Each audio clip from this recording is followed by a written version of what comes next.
Mulher ficou grávida enquanto estava em coma.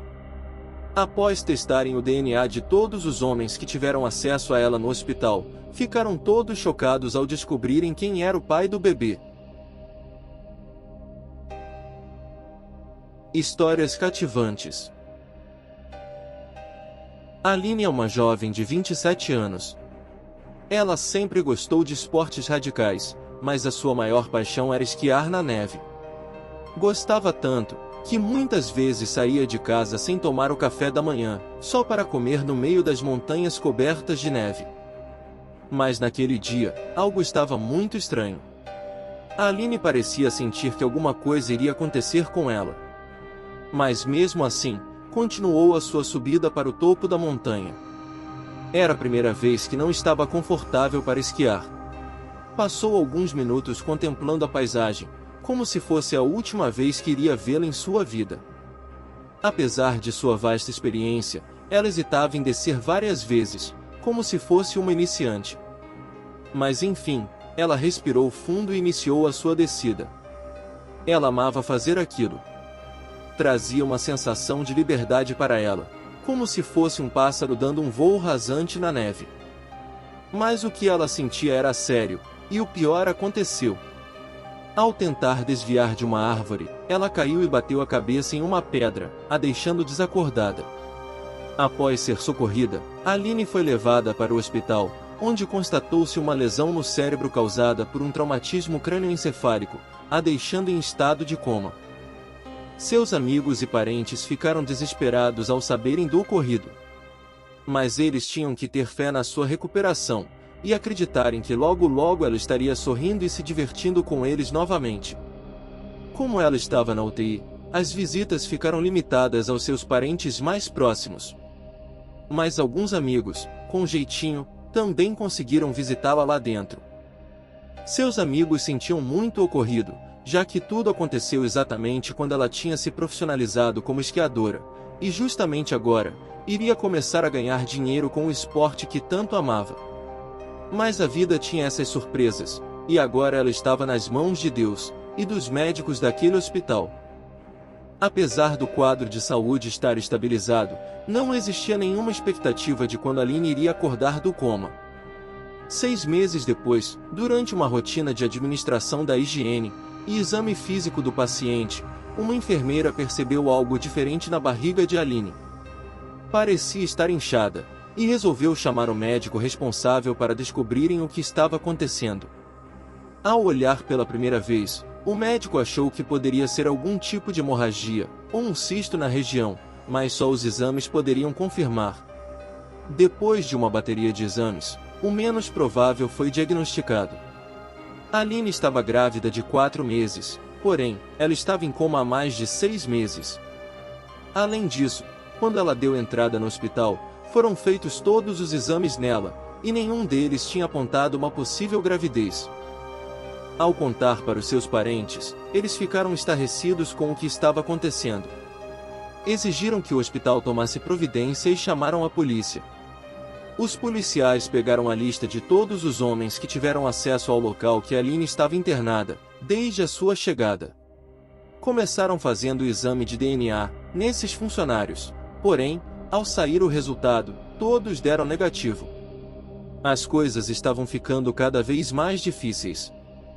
Como algum outro funcionário poderia ter acessado lá sem ser visto, mesmo sem ter sido solicitado ou registrado sua entrada, resolveu-se fazer também o exame em todos os funcionários, do homem que entrega as roupas de cama da lavanderia, ao diretor do hospital. Nesse momento, o ambiente de trabalho no hospital estava muito esquisito. Os funcionários olhavam um para o outro com cara de desconfiados, era muito ruim, e aquilo precisava acabar logo. E para surpresa de todos, nenhum deles tinha dado positivo nos exames também. Agora sim, o cerco estava se fechando para o culpado. Só restavam como suspeitos, os parentes e alguns amigos de Aline. Todos estavam muito tensos e curiosos pelo desfecho do caso, mas o processo investigativo tinha que seguir o rito de forma minuciosa.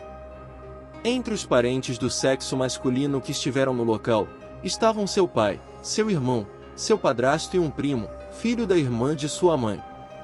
E entre os amigos, estavam seu ex-namorado, seu melhor amigo, e o namorado de sua melhor amiga que a acompanhou em uma das visitas. Só poderia ser um deles. Os materiais genéticos de cada um foram coletados e levados para o laboratório. Nesse momento, Aline acordou do coma. Ainda sem conseguir enxergar direito devido ao tempo que ficou de olhos fechados, ela se assustou ao sentir o volume em sua barriga. Foi difícil explicar a situação para ela, mas tiveram que fazer. Desesperada, ela falou que não poderia estar grávida, já que estava se dedicando ao esporte, e não poderia parar tudo para criar um bebê. Sua mãe falou: "Filha, nós sabemos que você não teve culpa nenhuma, mas o bebê está em seu ventre. Você é a mãe dele, independente de quem seja o pai. Essa criança vai precisar de todo o amor de sua família, principalmente da sua mãe." Nesse momento Aline caiu no choro, ao perceber que a sua mãe estava certa. Daqui a mais ou menos 4 meses, ela daria à luz a uma inocente criança, com seu sangue correndo em suas veias. Seria muito egoísmo da parte dela, renegá-lo o seu amor. Mas quanto ao culpado daquilo tudo estar acontecendo com ela, não teria nenhum pinguinho de sua compaixão, e ela faria o esforço necessário para que ele possa pagar pelo que fez. Alguns dias depois, saiu o resultado do teste de DNA, e para o alívio dos amigos e familiares, também não indicou a paternidade de nenhum deles. O mistério pairava no ar. Como seria possível alguém engravidar enquanto estava em coma dentro da UTI de um hospital, sem um pai para assumir a autoria do feito? Os meses se passaram, e o culpado ainda não tinha sido descoberto. Aline já conseguia enxergar bem, e depois de algumas sessões de fisioterapia, já estava andando normalmente. Chegando o dia do parto, ela deu à luz a um lindo menino, que veio ao mundo cheio de saúde apesar de todo o trauma e toda a situação durante o processo de gravidez. Ela colocou o nome de Mateus, que significa presente de Deus. Um dos médicos falou que ela iria passar a noite no hospital, e no dia seguinte ela poderia ir para casa com seu filhinho. No outro dia, logo pela manhã bem cedinho, ela e sua mãe, que estava de acompanhante, notaram uma movimentação atípica no hospital. Os médicos e enfermeiros corriam para um lado e para o outro sem parar. Até que um dos médicos entrou em seu apartamento da internação e falou: "Vocês estão com Mateus?" Aline retrucou: "Como assim? Onde está o meu filho?" O médico explicou que a enfermeira foi pegar ele no berçário, para levar para ela amamentar e dar banho nele, mas a criança não estava em seu berço. Desesperada, ela falou: "Vocês têm que encontrar o meu filho. Não é possível que as coisas acontecem nesse hospital e ninguém nunca sabe de nada." O médico pediu para ela ficar calma e repousar, que dessa vez, eles iriam encontrar o autor daquele crime. Após a chegada da polícia, eles foram para a sala de monitoramento do hospital, para verificar as câmeras de segurança. Tinha uma câmera que ficava bem em frente à porta do berçário. Viram alguns funcionários entrando e saindo do local durante a madrugada, mas um desses funcionários lhe chamou a atenção. Por volta das 6h50 da manhã, no final de seu expediente, uma médica chamada Vera havia entrado com uma bolsa grande, o que não era permitido segundo as regras do hospital, e voltou logo em seguida. Quando ela saiu, o volume na sacola parecia ser maior, e de lá, ela foi imediatamente para o estacionamento, pegou seu carro e foi embora. Nesse momento, eles mandaram uma viatura ir até a casa da médica, para averiguar a situação. Ao abrir a porta, Vera estava com uma expressão de assustada. Nitidamente ela estava incomodada com a presença dos policiais ali. Ao ser questionada se havia mais alguém em sua residência, negou e disse que morava sozinha. Os policiais disseram que receberam uma denúncia de que havia um bebê lá, e após ela negar mais uma vez, veio a graça.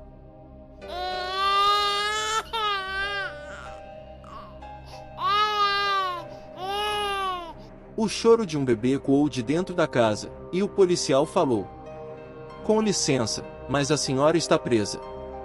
Ao entrar, eles viram o garotinho chorando em cima da cama.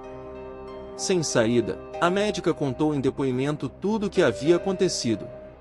O seu ex-namorado chamado Paulo era o grande amor de sua vida, e tinham terminado o namoro há poucos dias.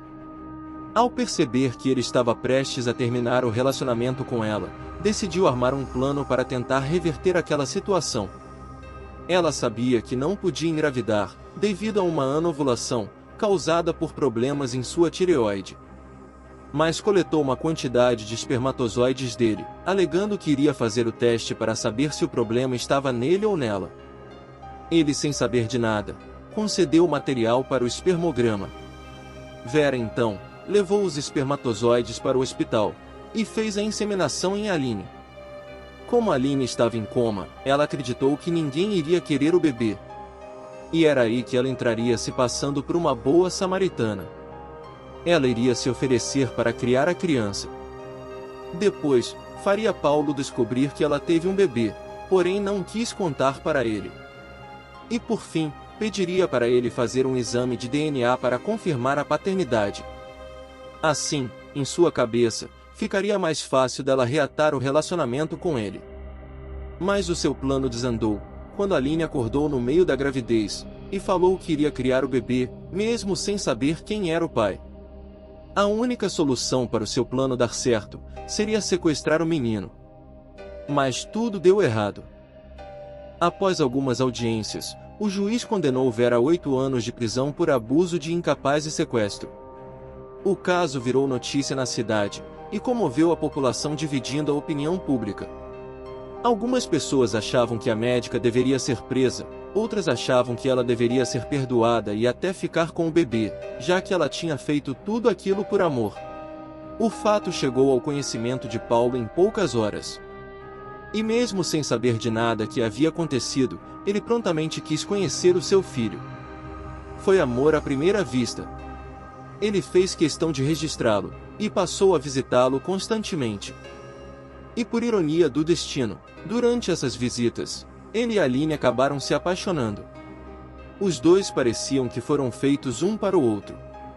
Gostavam das mesmas coisas, riam das mesmas besteiras e até reclamavam dos mesmos problemas. Após alguns meses de namoro, eles se casaram. A verdadeira família estava enfim junta. Vera nunca imaginaria que, ao invés de trazer o seu namorado de volta, ela aproximaria ele de outra mulher, e provavelmente para o resto da vida.